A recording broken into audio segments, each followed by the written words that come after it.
ಜಟಾಪಟಿ ಬೆನ್ನಲ್ಲೇ ಬೆಳಗಾವಿಯಲ್ಲಿ ಊಟ ತಿಂಡಿ ಪಾಲಿಟಿಕ್ಸ್ ಜೋರಾಗಿದೆ. ನಿನ್ನೆ ಡಿಕೆಶಿ ಡಿನ್ನರ್ ಮೀಟಿಂಗ್ ಮಾಡಿದ್ರು. ಈಗ ಸಿಎಂ ಬ್ರೇಕ್ಫಾಸ್ಟ್ ಮೀಟಿಂಗ್ ಅನ್ನು ಮಾಡಿದ್ದಾರೆ. ಬೆಳಗ್ಗೆಯೇ ಸಚಿವರ ಜೊತೆಯಲ್ಲಿ ಸಿಎಂ ಬ್ರೇಕ್ಫಾಸ್ಟ್ ಸಭೆಯನ್ನು ಮಾಡಿದ್ದಾರೆ. ಸಭೆಯಲ್ಲಿ ಶರಣಪ್ರಕಾಶ್ ಪಾಟೀಲ್, ಭೈರತಿ ಸುರೇಶ್, ಮಧು ಬಂಗಾರಪ್ಪ ಪಾಲ್ಗೊಂಡಿದ್ರು. ಸದ್ಯ ಸಿಎಂ ಬ್ರೇಕ್ಫಾಸ್ಟ್ ಮೀಟಿಂಗ್ ಭಾರೀ ಚರ್ಚೆಗೆ ಕಾರಣವಾಗಿದೆ. ಡಿಕೆಶಿ ಡಿನ್ನರ್ ಮೀಟಿಂಗ್ ವಿಚಾರವಾಗಿ ಬೆಳಗಾವಿಯಲ್ಲಿ ಮಾತನಾಡಿದ ಸಚಿವ ಸತೀಶ್ ಜಾರಕಿಹೊಳಿ, ದಿನನಿತ್ಯ ಪಾರ್ಟಿ ನಡೀತಾನೆ ಇರುತ್ತೆ. ಶಾಸಕರು ಗುಂಪಾಗಿ ಸೇರ್ತಾರೆ, ಒಟ್ಟಿಗೆ ಊಟ ಮಾಡ್ತಾರೆ. ನಮಗೆ ಡಿನ್ನರ್ ಬಗ್ಗೆ ಮಾಹಿತಿ ಇಲ್ಲ. ನಮ್ದು ದಿನನಿತ್ಯ ಔತಣಕೂಟ ಇದೆ. ಮುಂದಿನ ವರ್ಷ ಇನ್ನೂ ಹೆಚ್ಚು ಡಿನ್ನರ್ ಪಾರ್ಟಿಗಳಾಗುತ್ತೆ. ಸಚಿವರು ಶಾಸಕರು ಅಸಮಾಧಾನ ಇನ್ನೂ ಹೆಚ್ಚಾಗಬಹುದು ಅಂತ ಹೇಳಿದ್ರು. ಇದೇ ವಿಚಾರವಾಗಿ ದಿನೇಶ್ ಗುಂಡೂರಾವ್, ಮುನಿಯಪ್ಪ, ಯತೀಂದ್ರ ಬೇಳೂರು, ಗೋಪಾಲಕೃಷ್ಣ, ಶಿವಲಿಂಗೇಗೌಡ ಕೂಡ ಪ್ರತಿಕ್ರಿಯೆ ಕೊಟ್ಟಿದ್ದಾರೆ. ಅದಕ್ಕೂ ದಿವಸ ಪಾರ್ಟಿ ನಡೀತೇವ. ದಿವಸ ಅವ್ರವ್ರ ಗ್ರೂಪ್ನವರು ಒಂದೊಂದು ಕಡೆಯಲ್ಲಿ ಸೇರ್ತಾರೆ, ಊಟ ಮಾಡ್ತಾರೆ. ಎಲ್ಲ ಕಡೆ ದಿವಸ ನಡೀತಾ ಇದೆ. ಅದು ಒಂದು 3-4 ಕಡೆ ಯಾರು ದಿವಸ ಶಾಸಕರು ಸೇರ್ತಾರೆ. ರಾಜಕೀಯ ಚರ್ಚೆ ಪ್ರಶ್ನೆ ಇಲ್ಲ. ಅವ್ರವ್ರ ಗ್ರೂಪ್ನವರು ಊಟ ಮಾಡ್ತಾರೆ. ಆದರೆ ಇಲ್ಲ, ನಮಗೇನಾದ್ರು ಅದ್ರ ಬಗ್ಗೆ ಐಡಿಯಾ ಇಲ್ಲ. ದೊಡ್ಡನವ್ರೇನೋ ಕರೆದಂತ ಕೇಳಿದ್ವಿ. ಡಿನ್ನರ್ ನಾನು ಹೋಗ್ತಾ ಇದ್ದೆ ಡಿನ್ನರ್ಗೆ. ಎಲ್ರಿಗೂ ಕರೆದಿದ್ದಾರೆ. ನನಗೆ ಅದೆಲ್ಲ ಗೊತ್ತಿಲ್ಲ. ನಾನು ಡಿನ್ನರ್ಗೇನು ಹೋಗಿಲ್ಲ. ನಾನು ಕ್ಯಾಬಿನೆಟ್ ಸ್ವಲ್ಪ ಲೇಟ್ ಆಯಿತು. ಇಲ್ಲ, ಎಲ್ರಿಗೂ ಕರೆದಿದ್ರು. ಎಲ್ಲರಿಗೂ ಮೆಸೇಜ್ ಕೊಟ್ಟಿದ್ರು. ಅದೇ ಕೆಲವ್ರಿಗೆ ಹೋಗಾಯ್ತು, ಕೆಲವ್ರಿಗೆ ಹೋಗಾಗ ಸ್ವಲ್ಪ ಜಾಸ್ತಿ ಚಳಿ ಇರ್ತದೆ, ಕೆಲವ್ರಿಗೆ ಚಳಿ ಆಗೋದಿಲ್ಲ. ಡಿನ್ನರ್ ನಡೀತಾನೆ ಇರ್ತದೆ. ಅವ್ರು ಕರೆದು ಹೋಗ್ತೀವಿ, ಇವ್ರು ಕರೆದು ಹೋಗ್ತೀವಿ. ಡಿನ್ನರ್ನಲ್ಲಿ ಏನಿಲ್ಲ. ಅವರಿಬ್ಬರು ಸೇರಿ, ಅವರು ಬ್ರೇಕ್ಫಾಸ್ಟ್ ಇಬ್ಬರು ಸೇರಿ ಮಾಡ್ಕೊಂಡಿದ್ದಾರೆ. ಅವರು ಒಗ್ಗಟ್ಟಾಗಿದ್ದಾರೆ. ಹೈಕಮಾಂಡ್ ಕಾಯ್ತಾ ಇದ್ದಾರೆ. ಹೈಕಮಾಂಡ್ ಏನು ತೀರ್ಮಾನ ಹೇಳಿದ್ರೆ ಅದಕ್ಕೆ ಅವರು ನಾವೆಲ್ಲ ಬದ್ಧವಾಗಿ ಡಿನ್ನರ್ ಮೀಟಿಂಗ್ ಮಾಡಿದ್ದಾರೆ ಸರ್. ಅದಕ್ಕೆ ನಾವೇನು ಮಾಡೋಕ್ಕಾಗತ್ತೆ? ಡಿನ್ನರ್ ಮೀಟಿಂಗ್ ಆಗಿದ್ರೆ ಬೆಳಗಾವಿನಲ್ಲಿ ಎಲ್ಲ MLA-ಗಳು ಅಥವಾ ಮಿನಿಸ್ಟ್ರಿಗಳು ಯಾರನ್ನಾದ್ರೂ ಕರೆದು ಮೀಟಿಂಗ್ ಮಾಡ್ತಾನೆ ಇರ್ತಾರೆ, ಡಿನ್ನರ್ ಕೊಡ್ತಾನೆ ಇರ್ತಾರೆ. ಸೊ ಅದಕ್ಕೆ ನಾವೇನು ಹೇಳಿ ಮಾಡಕ್ಕೆ ಅದಕ್ಕೆಲ್ಲ ನೋಡಿ, ಸಹಜವಾಗಿ ಪ್ರತಿಪಕ್ಷದವರು ಸಹ ಡಿನ್ನರಿಗೆ ಸೇರೋದಂಥದ್ದು ಸಹಜ ಇರುತ್ತೆ. ಬೆಳಗಾವಿ ಬಂದಂಥ ಸಂದರ್ಭದಲ್ಲಿ ಇಲ್ಲಿಯ ಸ್ಥಳೀಯ ಶಾಸಕರು, ಮಂತ್ರಿಗಳು ಸಹಜವಾಗಿ ಊಟ ಹಾಕುವಂಥದ್ದು ಇದ್ದೇ ಇರುತ್ತೆ. ಅದನ್ನು ನಾವು ಕೇಳ್ತಾ ಇರ್ತೀವಿ. ಏನರೋ ಇಲ್ಲಿ ಬಂದಾಗ ಒಂದು ಊಟ ಹಾಕ್ಸೋಲ್ಲ ಅಂತ ಕೇಳೋದು ಇರುತ್ತೆ. ಮೊನ್ನೆ ಮುಖ್ಯಮಂತ್ರಿಗಳು ಫಿರೋಜ್ ಶೇಟ್ ಮನೆಗೆಲ್ಲ ಹೋಗಿ ಊಟ ಮಾಡಿದ್ದಾರೆ. ಮಂತ್ರಿಗಳು ಹೋಗಿದ್ದಾರೆ, ಶಾಸಕರು ಹೋಗಿದ್ದಾರೆ. ಹಂಗಂತ ಹೇಳಿ ಅದು ಭಿನ್ನಮತಿ ಚಟುವಟಿಕೆ ಅನ್ನೋ ಹೇಳಕ್ಕೆ ಬರೋದಲ್ಲ. ಏನೋ ನಿನ್ನೆ DK ಶಿವಕುಮಾರ್ ಸಾಹೇಬರು ಹೋಗಿದ್ದಾರೆ, ಅಲ್ಲೆಲ್ಲ ಮಾಡಿದ್ದಾರೆ ಅಂತ ನೀವು ಸುದ್ದಿ ನಮ್ಗೆ ತಿಳಿಸಿ. ನನಗೆ ಗೊತ್ತಿಲ್ಲ. ನಾನೊಬ್ಬ ಸೀನಿಯರ್ ಲೀಡರ್ ಇದ್ದಾನೆ. ನನಗೆ ಮುಖ್ಯಮಂತ್ರಿಗಳು ಕರೆದಿಲ್ಲ, ಉಪಮುಖ್ಯಮಂತ್ರಿಗಳು ಕರೆದಿಲ್ಲ. ಇದು ಭಿನ್ನಮತಿಯ ಚಟುವಟಿಕೆ ಅಂತ ಹೇಳಕ್ಕಲ್ಲ. ಆದರೆ ಇದಕ್ಕೊಂದು ವಿರೋಧ ಪಕ್ಷಕ್ಕೆ ಆಹಾರ ಆಗಿದೆ ಖಂಡಿತ. ಅವ್ರು ಊಟಕ್ಕೆ ಹೋಗಿದ್ದೆ ಸುದ್ದಿ ಮಾಡಿಕೊಂಡು ಇವತ್ತು ಅವರಿಗೆ ಮಾತಾಡೋಕ್ಕೊಂದು ಹಕ್ಕು ಕೊಟ್ಟಂಗಾಗಿದೆ. ದಯವಿಟ್ಟು ಇದು ಸಹಜವಾಗಿ ಬರುತ್ತೆ. ಆದರೆ ಇದು ಭಿನ್ನಮತಿ ಅಲ್ಲ. ಇಲ್ಲ, ಏನು ನಡೀತಾ ಇಲ್ಲ. ಅವ್ರೆಲ್ಲ ಕೂತ್ಕೊಂಡ್ರಿ ಇಲ್ಲಿ ಯಾರು ಹೆಂಡ್ರು ಮಕ್ಳು ಕರ್ಕ ಬಂದಲ್ಲ, ಹೋಟ್ಲಲ್ಲೇ ಊಟ ಮಾಡೋದು, ಎಲ್ಲೋ ಅಂತ ಕೂತ್ಕೊಂಡು ಊಟ ಮಾಡ್ತಾರೆ. ನಡ್ರಿ, ಏನು ಆಗಿಲ್ಲ. ಸರ್ಕಾರ ಚೆನ್ನಾಗೈತೆ, ಸ್ಟ್ರಾಂಗ್ ಆಗಿದೆ, ಮಾಡ್ತಾರ. ನಡ್ರಿ, 100 ಸಾರಿ ಹೇಳ್ಯಾರೆ. ತಿಂಡಿ ಇಬ್ರು ಸೇರ್ಕೊಂಡು ಒಂದ್ ಮನೇಲಿ ಒಂದೇ 2 ಮನೇಲಿ ತಿಂಡಿ ತಿಂದು ನಾವು ಹೈಕಮಾಂಡ್ ಹೇಳ್ದಂಗೆ ಕೇಳ್ತೀವಿ ಅಂತ ಇಬ್ರು ಹೇಳಿದ್ಮೇಲೆ ಅಲ್ಲಿವರೆಗೂ ಕಾಯ್ರಿ.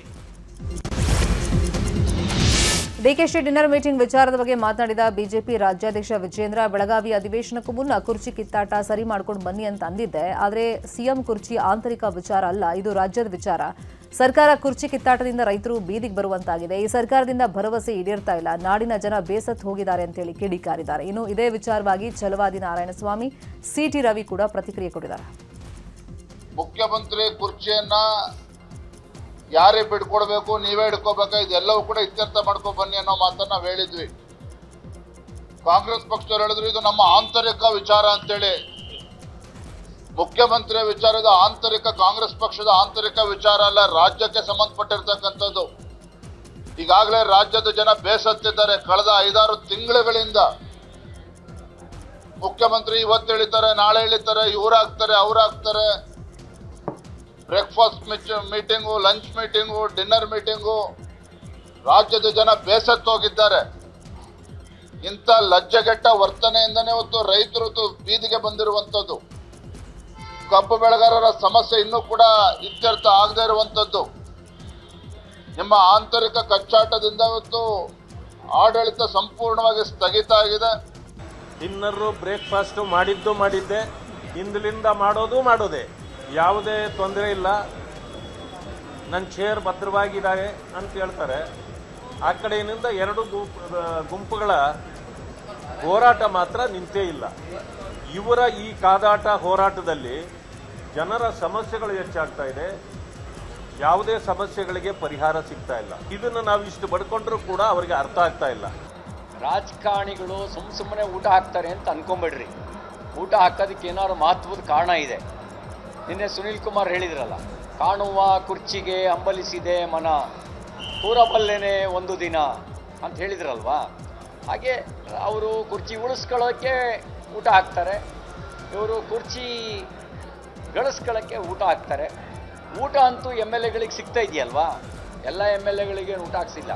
ಕಾಂಗ್ರೆಸ್ನವರಿಗೆ ಒಂಥರ ಮಜಾ, ಆ ಕಡೆಗೆ ಹೋದ್ರು ಉಂಟು, ಈ ಕಡೆಗೆ ಹೋದ್ರು.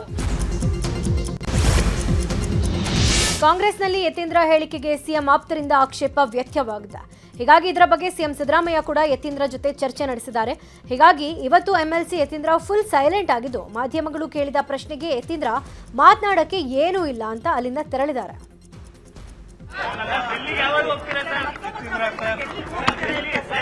ಈಗ ನಾನು ಏನು ಹೇಳಕ್ಕಿಲ್ಲ ಅಂತ ಹೇಳಿದ್ಮೇಲೆ ಮತ್ತೆ ಮತ್ತೆ ಕೇಳ್ತಿದ್ದೀನಿ. ಸಾರಿ, ನಾನು ಏನು ಹೇಳಕ್ಕಿಲ್ಲ.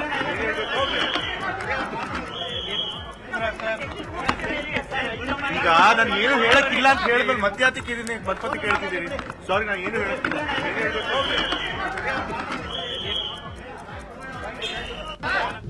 ಇನ್ನು ಸಿಎಂ ಡಿಸೆಂಬರ್ 19ಕ್ಕೆ ದೆಹಲಿಗೆ ಹೋಗೋಕೆ ಆಹ್ವಾನ ಬಂದಿದೆಯಾ ಅನ್ನುವ ಪ್ರಶ್ನೆಗೆ ಸಿಎಂ ಸಿದ್ದರಾಮಯ್ಯ ಸಿಟ್ಟಾಗಿದ್ದಾರೆ. ಬೆಳಗಾವಿಯಲ್ಲಿ ಮಾತನಾಡಿದ ಅವರು, ಯಾರೂ ಕರೆದಿಲ್ಲ ಮಾಡಿಲ್ಲ, ಸುಮ್ಮನೆ ಯಾಕೆ ಕೇಳ್ತೀರಾ ಅಂತ ಗರಂ ಆದ್ರು. ಯಾರು ಕರೆದಿಲ್ಲ ಮಾಡಿಲ್ಲ ಹೇಳಿದಾರ ಹೇಳಿದಾರೇನ್ರಿ? ಸುಮ್ಮನೆ ಕೇಳ 19 ತಾರೀಕು ಕರೆದಿದ್ದಾರ ಅಂತ ನೀನೇ ಹೇಳ್ತೀಯ.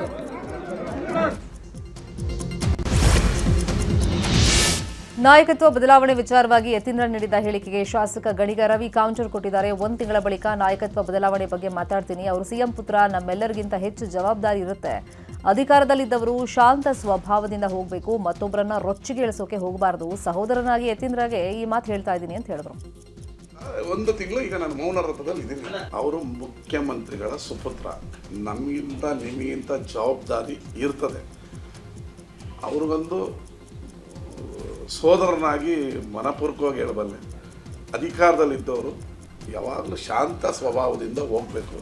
ಇನ್ನೊಬ್ಬನ ರೊಚ್ಚಿಗೆ ಇಳಿಸೋ ಪದಗಳನ್ನು ಉಪಯೋಗಿಸಬಾರ್ದು. ಅದು ಯಾರಿಗೂ ಉಪಯೋಗ ಇಲ್ಲ. ಒಂದು ಸಿಎಂ ಡಿಕೆ ಶಿವಕುಮಾರ್ ಯಾಕ್ರಿ ಸಿಎಂ ಆಗಬಾರ್ದು, ಪಕ್ಷ ಕಟ್ಟಿಲ್ವಾ, ಶ್ರಮ ಪಟ್ಟಿಲ್ವಾ, ಅದಕ್ಕಾಗಿ ಕೂಲಿ ಕೇಳ್ತಿದ್ದಾರೆ ಅಂತ ಶಾಸಕ ಎಸ್.ಟಿ. ಸೋಮಶೇಖರ್ ಹೇಳಿದ್ದಾರೆ. ಬೆಳಗಾವಿಯಲ್ಲಿ ಮಾತನಾಡಿದ ಅವರು, ನನ್ನ ಹಣೆಯಲ್ಲಿ ಬಿಜೆಪಿಗೆ ಹೋಗಿ ಮಂತ್ರಿ ಆಗಬೇಕು ಅಂತ ಇತ್ತು, ಅದೇ ರೀತಿ ಡಿಕೆಶಿ ಹಣೆಯಲ್ಲಿ ಬರೆದಿದ್ರೆ ಸಿಎಂ ಆಗ್ತಾರೆ. ಅಧಿವೇಶನ ನಡೀತಿದೆ ಅಂತ ಕಾಂಗ್ರೆಸ್ ಹೈಕಮಾಂಡ್ ಸುಮ್ಮನಿದೆ, ಅಧಿವೇಶನ ಮುಗಿಲಿ ತೀರ್ಮಾನ ಮಾಡುತ್ತೆ ಅಂತ ಹೇಳಿದ್ರು. ಶಿವಕುಮಾರ್ ಒಂದ್ಸಾರಿ ಮುಖ್ಯಮಂತ್ರಿ ಯಾಕೆ ಆಗ್ಬಾರ್ದು, ಈಗ ಮುಂದ ಯಾವಾಗ್ಲಾರಾಗ್ಲಿ ಅವ್ರ ಹಣೆಯಲ್ಲಿ ಬರೆದಿದ್ರೆ ಮುಖ್ಯಮಂತ್ರಿ ಆಗೇ ಆಗ್ತಾರೆ. ನೋಡ್ರಿ, ಶಿವಕುಮಾರ್ ಯಾವ ಕಾರಣಕ್ಕೂ ಬಿಜೆಪಿಲಿ ಹೋಗೋದಿಲ್ಲ. ಕಾಂಗ್ರೆಸ್ ಅಲ್ಲೇ ದುಡ್ದಿದ್ದಾರೆ, ಶ್ರಮ ಹಾಕಿದ್ದಾರೆ, ಹೋರಾಟ ಮಾಡಿದ್ದಾರೆ, ಪಕ್ಷ ಕಟ್ಟಿದ್ದಾರೆ. ಯಾಕೆ ಬಿಜೆಪಿಗೆ ಯಾಕೆ ಹೋಗಿ ಮಂತ್ರಿ ಆಯ್ತಾರೆ ಅವರು? ಯಾವುದು ಕೂಲಿ ಯಾಕೆ ಸಿಕ್ಕದಿಲ್ಲ? ಕೂಲಿ ಯಾರು ಕೊಡೋದಿಲ್ಲ ಅಂತ ಹೇಳ್ತಕ್ಕಂಥವ್ರು ಯಾರಿದ್ದಾರೆ? ಕಷ್ಟಪಟ್ಟಿಲ್ವಾ? ಇಡೀ ರಾಜ್ಯ ಸುತ್ತಾಡಿಲ್ವಾ? ಪಕ್ಷ ಕಟ್ಟಿಲ್ವಾ? ಇನ್ನು ಸೋಮಶೇಖರ್ ಹೇಳಿಕೆಗೆ ಸಿಎಂ ಕಾನೂನು ಸಲಹೆಗಾರ ಪೊನ್ನಣ್ಣ ಟಾಂಗ್ ಕೊಟ್ಟಿದ್ದಾರೆ. ಸೋಮಶೇಖರ್ ಬಿಜೆಪಿಯಿಂದ ಉಚ್ಚಾಟಿತರಾಗಿದ್ದಾರೆ, ಈಗ ಸ್ವತಂತ್ರರಾಗಿದ್ದಾರೆ. ಆದರೆ ನಮ್ಮ ಪಕ್ಷಕ್ಕೆ ಸೇರೋದಕ್ಕಾಗಲ್ಲ, ಅವರು ಎಲ್ಲೂ ಇಲ್ಲ, ಅತಂತ್ರರಾಗಿದ್ದಾರೆ. ಅನರ್ಹರಾಗಿರುವ ಶಾಸಕರು ನಮ್ಮ ಪಕ್ಷದ ಬಗ್ಗೆ ಮಾತಾಡೋ ನೈತಿಕತೆ ಇಲ್ಲ, ನಾನು ಇದ್ದೀನಿ ಅಂತ ತೋರಿಸ್ಕೊಳ್ಳೋಕೆ ಮಾತಾಡ್ತಿದ್ದಾರೆ ಅಷ್ಟೇ ಅಂತ ತಿರುಗೇಟ್ ಕೊಟ್ಟರು. ಅವರು ಭಾರತೀಯ ಜನತಾ ಪಕ್ಷದಿಂದ ಉಚ್ಚಾಟನೆ ಆಗಿದ್ದಾರೆ, ಅದರಿಂದ ಸ್ವತಂತ್ರವಾಗಿ ಮಾತಾಡ್ತಾರೆ. ಅವರ ಸ್ವಾತಂತ್ರ್ಯಕ್ಕೆ ಕಡಿವಾಣ ಹಾಕ್ಲಿಕ್ಕೆ ಸಾಧ್ಯ ಇಲ್ಲ. ಅವ್ರು ಏನು ಬೇಕಾದ್ರೆ ಹೇಳ್ತಾರೆ, ಅವರ ಅಭಿಪ್ರಾಯ. ಅವ್ರು ಯಾವುದೇ ಪಕ್ಷಕ್ಕೆ ಸೇರಿದವರಲ್ಲ, ಅವ್ರು ಮಾತಾಡಲು ಕೂಡುದು. ಅವ್ರು ನಮ್ಮ ಪಕ್ಷಕ್ಕೆ ಸೇರೋಂಗೂ ಇಲ್ಲ, ಯಾಕೆಂದರೆ ಡಿಸ್ಕ್ವಾಲಿಫೈ ಆಗ್ಬಿಡ್ತಾರೆ. ಆದರೆ ಅಲ್ಲೂ ಇಲ್ಲ, ಅವರು ಇಲ್ಲೂ ಇಲ್ಲ, ಪಾಪ ಅತಂತ್ರವಾಗಿದ್ದಾರೆ. ಅತಂತ್ರವಾಗಿದ್ದಾಗ ಕೆಲವು ಅಭಿಪ್ರಾಯಗಳು ವ್ಯಕ್ತಪಡಿಸ್ಕೊಂಡು ಉಳ್ಕೋಬೇಕಲ್ಲ, ರಾಜಕೀಯ ಮಾತಾಡ್ತಾರೆ. ಅದನ್ನು ನಾವೇನು ಆಕ್ಷೇಪಣೆ ಮಾಡಿ. ಸಂಕ್ರಾಂತಿ ಅಲ್ಲ, ಅಧಿವೇಶನ ಮುಗಿದ ಕೂಡಲೇ ಡಿಕೆಶಿ ಸಿಎಂ ಆಗ್ತಾರೆ ಅಂತ ಬೆಳಗಾವಿಯಲ್ಲಿ ಡಿಕೆಶಿ ಆಪ್ತ ಇಕ್ಬಾಲ್ ಹುಸೇನ್ ಹೇಳಿದ್ದಾರೆ. ಡಿಕೆಶಿ ಹಣೆಯಲ್ಲಿ ಬರೆದಿದೆ, ಅವರು ಸಿಎಂ ಆಗ್ತಾರೆ. ನಿನ್ನೆ ನಾವು 55 ಜನ ಶಾಸಕರು ಊಟಕ್ಕೆ ಸೇರಿದ್ವಿ, ಊಟ ಮಾಡಿದ್ದೀವಿ ಅಷ್ಟೇ. ಶಿವಕುಮಾರ್ ಸಿಎಂ ಆಗಬೇಕು, ಆಗ್ತಾರೆ, ಫಲಕ್ಕೆ ತಕ್ಕ ಪ್ರತಿಫಲ ಸಿಕ್ಕೇ ಸಿಗುತ್ತೆ ಅಂತ ಹೇಳಿದ್ದಾರೆ. ರಾಜಕಾರಣದಲ್ಲಿ ಅವ್ರ ಹೇಳಿಕೆ ಅವ್ರ ಸ್ವಾಭಾವಿಕವಾಗಿ ಹೇಳ್ತಾರೆ. ನಾನು ಹೇಳ್ತಾ ಇದ್ದೀನಿ, ಶಿವಕುಮಾರ್ ಅವ್ರಿಗೆ ಒಂದು ಅವಕಾಶ ಇದೆ, ಶಿವಕುಮಾರ್ ಅವರು ಮುಖ್ಯಮಂತ್ರಿ ಆಗ್ತಾರೆ. ಈ ಎಲ್ಲದಕ್ಕೂ ಹಣೆ ಬರಾನೇ. ಈಗ ನಾನು ಶಾಸಕನಾಗಬೇಕಾದ್ರೂ ಹಣೆ ಬರಾನೇ ಅಲ್ವಾ? ಏನು ಆಗದವ್ರೆ ಹಣೆ ಬರಕ್ಕೆ ಹೊಣೆ ಯಾರು? ಸೊ ಎಲ್ಲನೂ ಭಗವಂತ ಹಣೆ ಬರದಲ್ಲಿ ಬರ್ತಿದ್ರೆ ಆಗೋದು. ಸೊ ಶಿವಕುಮಾರ್ ಒಂದು ಅವಕಾಶ ಇದೆ. ಶಿವಕುಮಾರ್ ಶ್ರಮಕ್ಕೆ, ಹೋರಾಟಕ್ಕೆ, ಪಕ್ಷ ಸಂಘಟನೆಗೆ ಒಂದು ಫಲ ಸಿಗುತ್ತೆ ಅಂತ ನಾವೆಲ್ಲರೂ ಕೂಡ ಒಂದು ವಿಶ್ವಾಸವನ್ನು ನಾವೆಲ್ಲರೂ ಕೂಡ ಹೈಕಮಾಂಡಲ್ಲಿ ನಾವು ಹೇಳಿದ್ದೀವಿ. ಹೈಕಮಾಂಡ್ ತೀರ್ಮಾನ ತಗೊಳ್ಳುತ್ತೆ. ಇನ್ನು ಜಮೀರ್ ಕೂಡ ನಾಯಕತ್ವ ಬದಲಾವಣೆ ವಿಚಾರವಾಗಿ ಮಾತಾಡಿದ್ದು, ಹೈಕಮಾಂಡ್ ನಿರ್ಧಾರವೇ ಅಂತಿಮ, ಪಕ್ಷ ಹಾಕಿದ ಗೆರೆ ನಾನ್ ದಾಟಲ್ಲ, ಶಿವಕುಮಾರ್ ಈಗಲೇ ಆಗ್ತಾರಾ, 2028ಕ್ಕೆ ಆಗ್ತಾರಾ ಅಂತ ಹೈಕಮಾಂಡ್ ನಿರ್ಧಾರ ಮಾಡುತ್ತೆ ಅಂತ ಹೇಳಿದ್ದಾರೆ. DK ಶಿವಕುಮಾರ್ ಅವರು ಸಿದ್ದರಾಮಯ್ಯ ಆದಮೇಲೆ DK ಶಿವಕುಮಾರ್ ಅವರು ಮುಖ್ಯಮಂತ್ರಿ ಆಗಬೇಕಂತ ನಾನು ಆಸೆ ಪಟ್ಟವನೊಬ್ಬ. ನನಗೂ ಅವ್ರು ಆಗಬೇಕಂತ. ಯಾವಾಗ? ಸಿದ್ದರಾಮಯ್ಯ ಆದಮೇಲೆ 28ವರೆಗೂ ಸಿದ್ದರಾಮಯ್ಯ ಕುರ್ಚಿಯಲ್ಲಿ ಕೂತಿದ್ದಾರೆ. ಇಲ್ಲ, ಈಗ ಕಾಂಗ್ರೆಸ್ಸಲ್ಲಿ ಯಾವ ಬಣನೂ ಇಲ್ಲ, ಏನು ಬಣಲ್ಲ. ಕಾಂಗ್ರೆಸ್ಸಲ್ಲಿ ಇದ್ದವರು 140 ಜನನು ಹೈಕಮಾಂಡ್ ಕಾಂಗ್ರೆಸ್ ಬಣ. ಕಾಂಗ್ರೆಸ್ ಡಿನ್ನರ್ ಮೀಟಿಂಗ್ ಬಗ್ಗೆ ಸದನದಲ್ಲೂ ಚರ್ಚೆ ಮಾಡಲಾಗಿದೆ. ವಿಪಕ್ಷ ನಾಯಕ ಆರ್ ಅಶೋಕ್, ಈ ಸರ್ಕಾರದಲ್ಲಿ ಗೊಂದಲಗಳಿವೆ, ನೈಟ್ ಡಿನ್ನರ್ ಮೀಟಿಂಗ್ಗಳು ಜೋರಾಗಿವೆ, ಸ್ವಲ್ಪ ಹೋಮ್ ಮಿನಿಸ್ಟರ್ ಅವರೇ 10 ದಿನಗಳ ಅಧಿವೇಶನ ನಡೆಯೋ ತನಕ ಡಿನ್ನರ್ ಮೀಟಿಂಗ್ಗಳಿಗೆಲ್ಲ ಬಂದೋಬಸ್ತ್ ಮಾಡಿಸಿ ಬೀಗ ಹಾಕಿಸ್ಬಿಡಿ ಅಂತ ಕಾಲೆಳೆದ್ರು. ರಾತ್ರಿ ಎಲ್ಲ ನೀವು ಏನು ಮಾಡ್ತೀರಾ? ಡಿನ್ನರ್ ಪಾಲಿಟಿಕ್ಸ್ ಕರೆದು ಬಿಡ್ತೀರಾ? ಡಿನ್ನರ್ ಪಾಲಿಟಿಕ್ಸ್ ರಾತ್ರಿ 1 ಗಂಟೆ ಇಲ್ಲ ಅಧ್ಯಕ್ಷರೇ, ಅದೇ ಪ್ರಾಬ್ಲಮ್ಮು. 11-12 ಗಂಟೆಗೆ ಬಿಡ್ತಾರೆ ಇವರು. ಅವ್ರು ರೆಡಿ ಆಗಲ್ಲ. ಬೆಳಗ್ಗೆ ಅವ್ರಿಗೇನು ಕ್ಲಾರಿಫಿಕೇಶನ್ ಅವ್ರು ಸರಿಯಾಗಿ ತಗೊಬೇಕಲ್ಲ, ಬಂದು ಏನೂ ಇಲ್ಲ, ಡೈರೆಕ್ಟ್ ಆಗಿ ಬಂದ್ಬಿಡ್ತಾರೆ. ಅದರಿಂದ ಇಲ್ಲಿ ಯಾರು ಹೇಳೋರು ಕೇಳೋರು ಇಲ್ವಾ? ನೀವಾದ್ರೂ ಅವ್ರಿಗೆ ಹೇಳ್ಬೇಕು. ಯಾಕಿಂತ ಉತ್ತರ ಕೊಡ್ತೀರಿ? ಏನ್ ಕೊಡ್ತೀರಾ ಅವ್ರಿಗೆ? ಈಗ ಪನಿಷ್ಮೆಂಟ್ ಏನು? ನಾವೇನ ಕುಚ್ಚುತ್ತೀವಿ, ಮೊನ್ನೆ ಮಾಡಿದ್ರೆ ಏನಪ್ಪ ಸರ್ಕಾರದ ಮಂತ್ರಿ ಮೇಲೆ ಮಾಡ್ತೀರಾ ಅಂತೀರಾ. ಇಲ್ಲಿ ನನಗೆ ಹೇಳೋದು, ಇವ್ರು ಯಾಕೋ ನನಗನ್ಸೋದು ಈ ಸರ್ಕಾರದಲ್ಲಿ ಯಾಕೋ ಗೊಂದಲ ಇದ್ದಂಗೆ ಕಾಣ್ತಾ ಇದೆ. ಅದರಿಂದ ನಾನು ಮುಖ್ಯಮಂತ್ರಿಗೆ ಹೇಳೋದು, ಈ ನೈಟ್ ಡಿನ್ನರ್ಗಳನ್ನೆಲ್ಲ ಸ್ವಲ್ಪ ನೀವು ಅಟ್ಲೀಸ್ಟ್ ಇನ್ನೊಂದು 10 ದಿನ ಕಟ್ ಮಾಡಿಬಿಡಿ. ನಮ್ಮ ಪರಮೇಶ್ವರ್ ಅವರು ಹೋಮ್ ಮಿನಿಸ್ಟ್ರು, ಅವರಾದರೂ ಪೊಲೀಸ್ ಬಂದೋಬಸ್ತ್ ಮಾಡೋದು ಬೀಗ ಹಾಕ್ಸ್ಬಿಡಿ ಡಿನ್ನರ್ಗಳಿಗೆಲ್ಲ, ಸದನ ಸರಿಯಾಗಿ ನಡೀತದೆ. ಇನ್ನು ಇದೇ ವೇಳೆ ಅರವಿಂದ್ ಬೆಲ್ಲದ್ ಮಾತನಾಡಿ, ಸದನದಲ್ಲಿ DKಶಿ ಗೈರಿಗೆ ಗರಂ ಆಗಿದ್ದಾರೆ. ಸದನದ ಹೊರಗೆ ಮುಖ್ಯಮಂತ್ರಿ ಆಗಬೇಕು ಅನ್ನೋರು ಸದನದಲ್ಲಿ ಇರೋಕೇನು, ಮಂತ್ರಿಗಳು ಕೂಡ ಇಲ್ಲ ಅಂತ ಆಕ್ರೋಶ ವ್ಯಕ್ತಪಡಿಸಿದರು. ಗವರ್ನೆನ್ಸ್ ತಮ್ಮ ಕೆಲಸ ಅಲ್ಲ,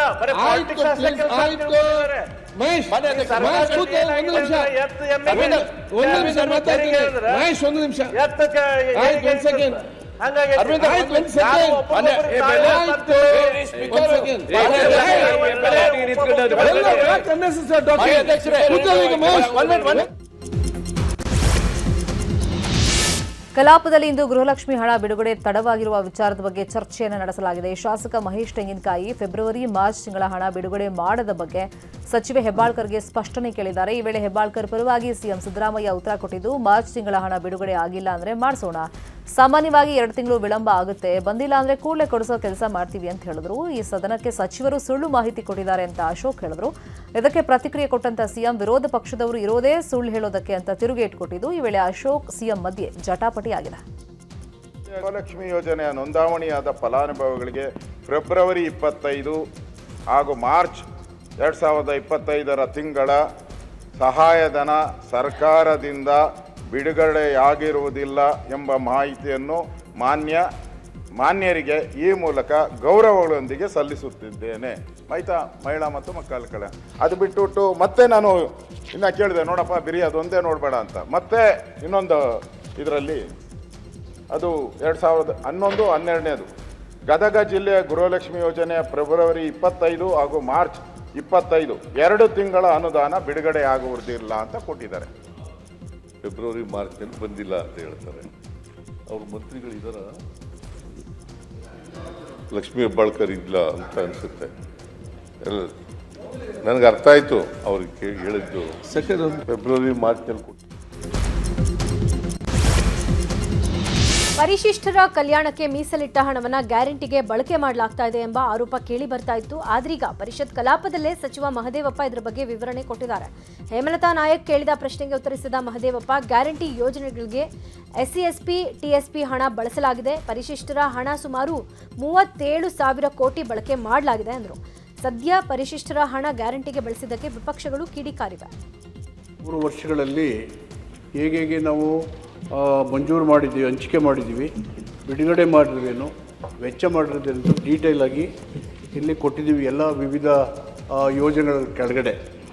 ಹೀಗಾಗಿ ಇದು ನಾನ್ ಲ್ಯಾಪ್ಸಬಲ್ ಗ್ರ್ಯಾಂಟ್, ಇದು ಖರ್ಚಾಗಿಲ್ಲ, ಉಳಿದೋಯ್ತು ಆ ಪ್ರಶ್ನೆ ಬರೋದಿಲ್ಲ. Act very specific. ಈ ಪರಿಷತ್ ಕಲಾಪದಲ್ಲಿ ಇವತ್ತು ಉಮಾಶ್ರೀ ಕನ್ನಡ ನಾಮಫಲಕ ಕಡ್ಡಾಯ ಕುರಿತು ಪ್ರಶ್ನೆ ಕೇಳಿದ್ದಾರೆ. ಇದಕ್ಕೆ ಉತ್ತರ ಕೊಟ್ಟಂತ ಸಚಿವ ಶಿವರಾಜ್ ತಂಗಡಗಿ, ನಾಮಫಲಕದಲ್ಲಿ 60% ಕನ್ನಡ ಕಡ್ಡಾಯ ಮಾಡಲಾಗಿದೆ. ಹಲವು ಜಿಲ್ಲೆಗಳಲ್ಲಿ 100ಕ್ಕೆ 100 ಆಗಬೇಕಾಗಿದೆ. ನಿಯಮ ಪಾಲನೆ ಮಾಡದೇ ಇದ್ರೆ ದಂಡವನ್ನು ವಿಧಿಸಿದ್ದೀವಿ. ಅಲ್ಲದೆ ಟಾಸ್ಕ್ ಫೋರ್ಸ್, ಗ್ರಾಮ ಪಂಚಾಯಿತಿ ಮಟ್ಟದ ಸಮಿತಿ ಮಾಡಿದ್ದೀವಿ. ನಿಯಮ ಪಾಲನೆ ಮಾಡದೇ ಇರೋರಿಗೆ 5 ರಿಂದ 20 ಸಾವಿರ ದಂಡವನ್ನು ಹಾಕ್ತೀವಿ.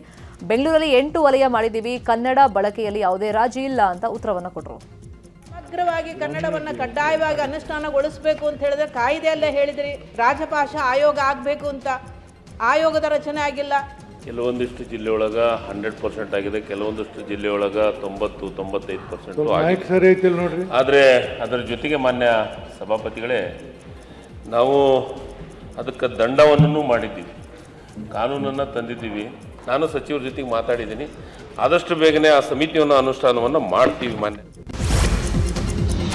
ಬೆಳಗಾವಿಯ ಸುವರ್ಣಸೌಧದ ಸುವರ್ಣ ಗಾರ್ಡನ್ನಲ್ಲಿ ಸಾಲು ಸಾಲು ಪ್ರತಿಭಟನೆಗಳು ನಡೆಸಲಾಗ್ತಾ ಇದೆ. ಒಂದೆಡೆ ಸ್ವಾತಂತ್ರ್ಯ ಹೋರಾಟಗಾರರ ಕುಟುಂಬವನ್ನ ಸ್ವಾತಂತ್ರ್ಯ ಹೋರಾಟಗಾರರ ಪರಿವಾರ ಅಂತ ಘೋಷಿಸಬೇಕು ಅಂತ ಆಗ್ರಹಿಸಿ ಪ್ರತಿಭಟನೆ ನಡೆಸಲಾಗಿದೆ. ಮತ್ತೊಂದು ಕಡೆ ಅಕ್ಕಾ ಫೌಂಡೇಶನ್ ವತಿಯಿಂದ ಶೌಚಾಲಯ ದುರಸ್ತಿ ಮಾಡೋದಕ್ಕೆ ಸಿಬ್ಬಂದಿ ನೇಮಕಕ್ಕೆ ಆಗ್ರಹಿಸಿ ಪ್ರತಿಭಟನೆ ನಡೆಸಲಾಗಿದೆ.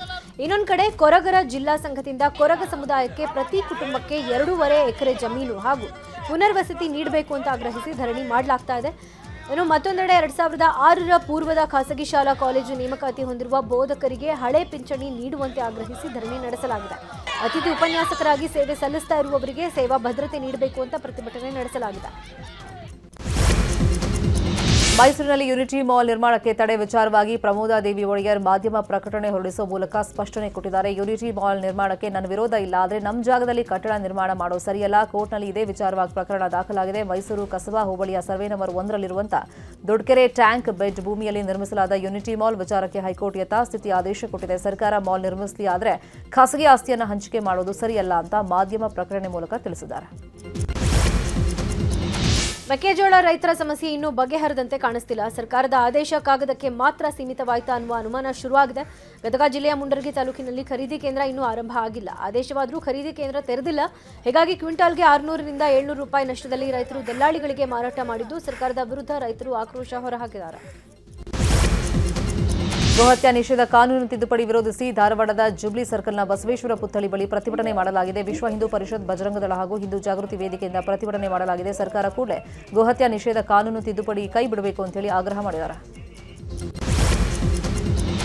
ಉತ್ತರ ಕನ್ನಡ ಜಿಲ್ಲೆಯ ಮುಂಡಗೋಡಿಗೆ ಬೌದ್ಧ ಧರ್ಮಗುರು ದಲೈಲಾಮಾ ಭೇಟಿ ಕೊಟ್ಟಿದ್ದಾರೆ. 6 ವರ್ಷಗಳ ಬಳಿಕ ಮುಂಡಗೋಡಿಗೆ ಬಂದಿದ್ದಾರೆ. 45 ದಿನಗಳ ಕಾಲ ದಲೈಲಾಮಾ ವಾಸ್ತವ್ಯ ಹೂಡಲಿದ್ದು, ದಲೈಲಾಮಾ ಆಗಮನ ಹಿನ್ನೆಲೆ ಟಿಬೆಟಿಯನ್ ಕ್ಯಾಂಪ್ನಲ್ಲಿ ಹಬ್ಬದ ವಾತಾವರಣ ನಿರ್ಮಾಣವಾಗಿತ್ತು. ಸಾವಿರಾರು ಸಂಖ್ಯೆಯಲ್ಲಿ ಜನ ಕೂಡ ಭಾಗಿಯಾಗಿದ್ದರು. ಹೊಸ ವರ್ಷಕ್ಕೆ ಬೆಂಗಳೂರಲ್ಲಿ ಕಾವೇರಿ ನೀರಿನ ದರ ಮತ್ತಷ್ಟು ಏರಿಕೆಯಾಗಲಿದೆ. ಜಲಮಂಡಳಿ ನಷ್ಟ ಕಡಿಮೆ ಮಾಡೋದಕ್ಕೆ ನೀರಿನ ದರ ಏರಿಕೆ ಮಾಡಲಾಗುತ್ತಿದೆ. ಕಾವೇರಿ ನೀರಿನ ದರ 3% ಏರಿಕೆ ಆಗುವಂತ ಸಾಧ್ಯತೆ ಇದ್ದು, ಮುಂದಿನ ಆರ್ಥಿಕ ವರ್ಷದಿಂದ ನೂತನ ದರ ಜಾರಿ ಆಗಲಿದೆ. ಬೆಂಗಳೂರಿನ ಸರ್ವಜ್ಞ ನಗರದಲ್ಲಿ ಕಾರಿನಲ್ಲಿ ಬಂದು ರಸ್ತೆ ಬದಿ ಬೇಕಾಬಿಟ್ಟಿ ಕಸ ಎಸೆದವರಿಗೆ ಜಿಪಿಎ ದಂಡ ಹಾಕಿದೆ. ರಸ್ತೆ ಬದಿ ಕಸ ಸುರಿದವರಿಗೆ ಜಿಪಿಎ ಅಧಿಕಾರಿಗಳು 5,000 ದಂಡ ಹಾಕಿದ್ದು, ಸರ್ವಜ್ಞ ನಗರದ ವಾರ್ಡ್ ನಂಬರ್ 29ರಲ್ಲಿ ಕಾರಿನಲ್ಲಿ ಬಂದು ಇಬ್ಬರು ಕಸದ ಚೀಲಗಳನ್ನು ರಸ್ತೆ ಬದಿ ಹಾಕಿದ್ರು. ಇನ್ನು ಕಾರಲ್ಲಿ ಬಂದು ರಸ್ತೆ ಪಕ್ಕ ಕಸ ಎಸೆದಿದ್ದವರ ವಿರುದ್ಧ ಉದ್ಯಮಿ ಕಿರಣ್ ಮಜುಮ್ದಾರ್ ಶಾ ಆಕ್ರೋಶ ಹೊರಹಾಕಿದ್ದಾರೆ. 5 ಅಲ್ಲ 50,000 ದಂಡ ಹಾಕಬೇಕು ಅಂತ ಆಕ್ರೋಶ ವ್ಯಕ್ತಪಡಿಸಿದರು. ಮಾಜಿ ಸಚಿವ ಎಚ್ಎಂ ರೇವಣ್ಣ ಪುತ್ರನ ಕಾರ್ ಡಿಕ್ಕಿಯಾಗಿ ಬೈಕ್ ಸವಾರ ಸಾವನ್ನಪ್ಪಿರುವಂತಹ ಘಟನೆ ಬೆಂಗಳೂರು ದಕ್ಷಿಣ ಜಿಲ್ಲೆಯ ಮಾಗಡಿ ಬಳಿಯಲ್ಲಿ ನಡೆದಿದೆ. ತಡರಾತ್ರಿ ಗುಡೇಮಾರನಹಳ್ಳಿ ಗ್ರಾಮದ ಬಳಿಯಲ್ಲಿ ಮಾಜಿ ಸಚಿವ ಎಚ್ಎಂ ರೇವಣ್ಣ ಮಗ ಶಶಾಂಕ್ ಕಾರ್ ಬೈಕ್ ಸವಾರ ರಾಜೇಶ್ಗೆ ಡಿಕ್ಕಿ ಹೊಡೆದಿದೆ. ಈ ವೇಳೆ ಸ್ಥಳದಲ್ಲಿ ರಾಜೇಶ್ ಮೃತಪಟ್ಟಿದ್ದಾರೆ. ಎಚ್ಎಂ ರೇವಣ್ಣ ಮಗ ಶಶಾಂಕ್ ಕಾರು ಓಡಿಸುತ್ತಿದ್ರು ಅನ್ನೋ ಮಾಹಿತಿ ಇದ್ದು ಕುದೂರು ಪೊಲೀಸ್ ಠಾಣೆಯಲ್ಲಿ ಪ್ರಕರಣ ದಾಖಲಾಗಿದೆ. ಇನ್ನು ಮೃತ ರಾಜೇಶ್ ಸಂಬಂಧಿ ರಾಜೇಶ್ ಪ್ರಕರಣದ ಬಗ್ಗೆ ಮಾತನಾಡಿದ್ದು, ಕಾರ್ ಡಿಕ್ಕಿಯಾಗಿ ಸ್ಥಳದಲ್ಲೇ ರಾಜೇಶ್ ಮೃತಪಟ್ಟಿದ್ದಾನೆ. ಅವರು ಹಿಟ್ ಅಂಡ್ ರನ್ ಮಾಡಿದ್ದಾರೆ. ಡಿಕ್ಕಿ ಹೊಡೆದು ಪರಾರಿಯಾಗುವ ಪ್ರಯತ್ನ ಪಟ್ಟಿದ್ದಾರೆ. ಆಗ ಸ್ಥಳೀಯರು ಅವರನ್ನು ಹಿಡ್ಕೊಂಡಿದ್ದಾರೆ. ಆಗ ತಾನು ಎಚ್ಎಂ ರೇವಣ್ಣ ಮಗ ಅಂತ ಹೇಳಿಕೊಂಡಿದ್ದಾರೆ ಅಂತ ರಾಜೇಶ್ ಆರೋಪ ಮಾಡಿದ್ದಾರೆ. ಮಂಗಳೂರಲ್ಲಿ ರಿಷಬ್ ಶೆಟ್ಟಿ ಹರಕೆ ನೇಮೋತ್ಸವ ವಿವಾದ ಹಿನ್ನೆಲೆ ಜಾರಂದಾಯ ಬಂಟ ಮತ್ತು ವಾರಾಹಿ ಪಂಜುರ್ಲಿ ಕ್ಷೇತ್ರದ ಆಡಳಿತ ಸಮಿತಿ ಮಾಧ್ಯಮ ಗೋಷ್ಠಿ ನಡೆಸಿ ವಿವಾದದ ಬಗ್ಗೆ ಸ್ಪಷ್ಟನೆ ಕೊಟ್ಟಿದೆ. ದೇವಸ್ಥಾನದ ಆಡಳಿತ ಮಂಡಳಿ ಗೌರವಾಧ್ಯಕ್ಷ ರವಿ ಪ್ರಸನ್ನ ಮಾತನಾಡಿ, ಕಳೆದ ವರ್ಷವೂ ರಿಷಬ್ ನೇಮೋತ್ಸವ ಸೇವೆ ಕೊಟ್ಟಿದ್ರು, ನಮಗೆ ದೈವ ನರ್ತಕರ ಮೇಲೆ ಯಾವುದೇ ಸಂಶಯ ಇಲ್ಲ ಅಂತ ಹೇಳಿದ್ರು. ಇಂದಿನಿಂದ ಹೆಲ್ಮೆಟ್ ಕಡ್ಡಾಯ ಜಾರಿ ಹಿನ್ನೆಲೆ ಚಿಕ್ಕಬಳ್ಳಾಪುರ ಪೆರೇಸಂದ್ರದಲ್ಲಿ ಪೊಲೀಸರು ಹೆಲ್ಮೆಟ್ ಜಾಗೃತಿ ಮೂಡಿಸಿದ್ದಾರೆ. ಬೈಕ್ ಸವಾರರಿಗೆ ಉಚಿತ ಹೆಲ್ಮೆಟ್, ಗುಲಾಬಿ ಹೂ ನೀಡಿ ಜಾಗೃತಿ ಮೂಡಿಸಿದ್ರು.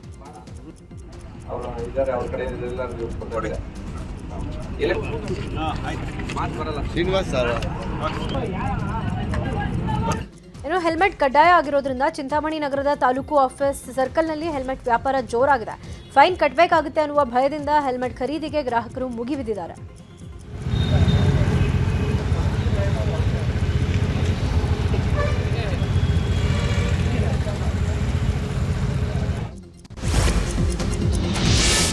ಕಾಫಿ ಪಲ್ಟಿ ನೀರು ಹಳ್ಳಕ್ಕೆ ಬಿಟ್ಟ ಹಿನ್ನೆಲೆಯಲ್ಲಿ ಹಳ್ಳದಲ್ಲಿನ ಮೀನುಗಳು ಸತ್ತು ಹೋಗಿವೆ. ಚಿಕ್ಕಮಗಳೂರಿನ ಮೂಡಿಗೆರೆ ತಾಲೂಕಿನ ಕೆಳಗೂರು ಸಮೀಪದ ದಿಣ್ಣೆಕೆರೆ ಗ್ರಾಮದಲ್ಲಿ ಘಟನೆ ನಡೆದಿದೆ. ಹಳ್ಳಕ್ಕೆ ಕಲುಷಿತ ನೀರು ಬಿಟ್ಟವರ ವಿರುದ್ಧ ಕ್ರಮ ಕೈಗೊಳ್ಳಬೇಕು ಅಂತೇಳಿ ಸ್ಥಳೀಯರು ಆಗ್ರಹ ಮಾಡಿದ್ದಾರೆ. ಬಾಗಲಕೋಟೆ ನಗರದ ಮೊರಾರ್ಜಿ ಬಾಲಕಿಯರ ವಸತಿ ಶಾಲೆಯ ವಿದ್ಯಾರ್ಥಿನಿಯರು ನಿನ್ನೆ ಸಂಜೆ ಹಾಸ್ಟೆಲ್ನಿಂದ ನಾಪತ್ತೆ ಆಗಿದ್ರು. ಆ ವಿದ್ಯಾರ್ಥಿನಿಯರು ಇವತ್ತು ವಿಜಯಪುರದಲ್ಲಿ ಪತ್ತೆಯಾಗಿದ್ದಾರೆ. ದೂರು ದಾಖಲಾಗಿದ್ದ ಹಿನ್ನೆಲೆ ಪೊಲೀಸರು ವಿದ್ಯಾರ್ಥಿನಿಯರನ್ನ ಹುಡುಕಿದ್ದಾರೆ. ಮನೆಯಲ್ಲಿ ಯಾರೂ ಇಲ್ಲದಾಗ ಕಳ್ಳತನಕ್ಕೆ ಯತ್ನಿಸಲಾಗಿದೆ. ಆದರೆ ಮನೆಯವರು ಬರ್ತಾ ಇದ್ದಂತೆ ಕಳ್ಳ ಪರಾರಿಯಾಗಿದ್ದಾನೆ. ಬೀದರ್ ಜಿಲ್ಲೆ ಬಸವಕಲ್ಯಾಣ ನಗರದ ಬಿರಾದಾರ ಕಾಲೋನಿಯಲ್ಲಿ ಘಟನೆ ನಡೆದಿರುವುದು. ಪಿಡಿಒ ರಿಜ್ವಾನಾ ಶರೀಫ್ ಇನಾಮ್ದಾರ್ ರಾಜೋಳ ಗ್ರಾಮ ಪಂಚಾಯಿತಿ ಕರ್ತವ್ಯಕ್ಕೆ ತೆರಳಿದ್ರು. ಈ ವೇಳೆ ಕಳ್ಳ ಮನೆಗೆ ನುಗ್ಗಿದ್ದಾನೆ. ಆದರೆ ಅವರು ವಾಪಸ್ ಬಂದ ತಕ್ಷಣ ಕಳ್ಳ ಪರಾರಿಯಾಗಿದ್ದಾನೆ. ಅಕ್ಕಪಕ್ಕದ ಮನೆಯ ಸಿಸಿಟಿವಿಯಲ್ಲಿ ಕಳ್ಳನ ದೃಶ್ಯ ಸೆರೆಯಾಗಿದೆ. ಚಾಮರಾಜನಗರ ಜಿಲ್ಲೆಯ ಗಡಿಭಾಗದಲ್ಲಿ ಕಾಡಾನೆ ಉಪ್ಪಟಳ ಹೆಚ್ಚಾಗಿದೆ. ಗಡಿಭಾಗದ ತಮಿಳುನಾಡಿನ ಡಿಂಬಂ ರಸ್ತೆಯಲ್ಲಿ ಕಬ್ಬು ತರಕಾರಿ ಆಸೆಗೆ ಕಾಡಾನೆ ರಸ್ತೆಗೆ ಎಂಟ್ರಿ ಕೊಟ್ಟಿದ್ದು, ಲಾರಿ ಹಾಗೂ ಸರಕು ವಾಹನಗಳನ್ನು ಅಡ್ಡಗಟ್ಟಿ ಟಾರ್ಪಲ್ ಎಳೆದು ಕಬ್ಬು ತರಕಾರಿ ತಿನ್ನೋಕೆ ಕಾಡಾನೆ ಪ್ರಯತ್ನ ಪಟ್ಟಿದೆ.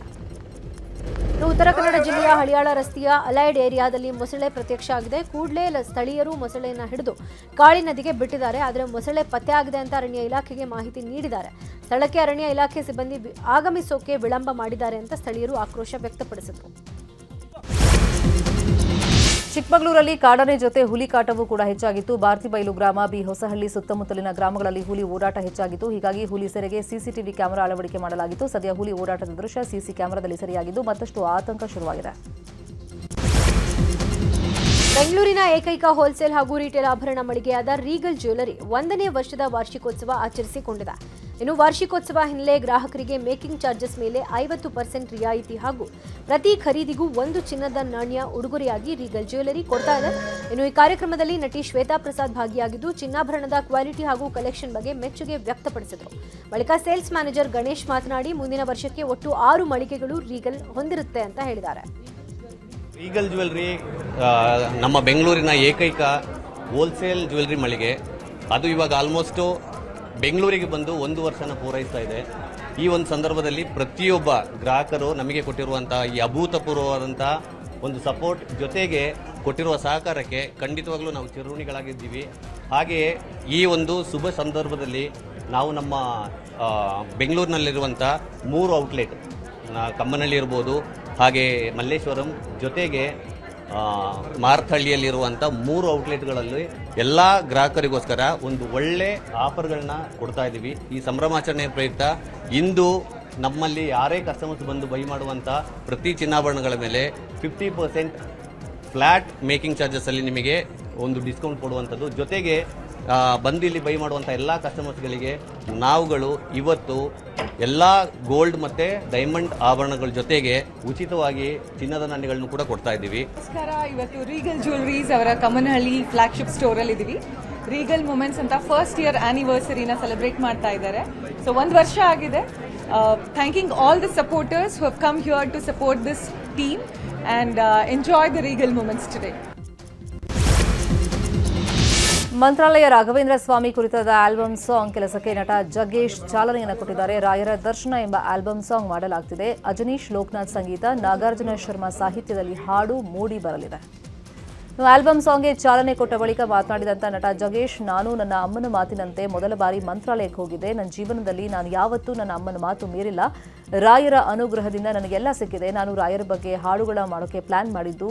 ಎಮಿಲ್ ಎಂಬ ಸಂಗೀತ ನಿರ್ದೇಶಕರ ಬಳಿ 12 ಟ್ಯೂನ್ ಮಾಡಿಸಿದ್ದೀನಿ. ಆದಷ್ಟು ಬೇಗ ನಾನು ರಾಯರ ಬಗ್ಗೆ ಹಾಡುಗಳ ಮಾಡಿ ನಾನೇ ಹಾಡ್ತೀನಿ ಅಂತಲೂ ಹೇಳಿದ್ದಾರೆ.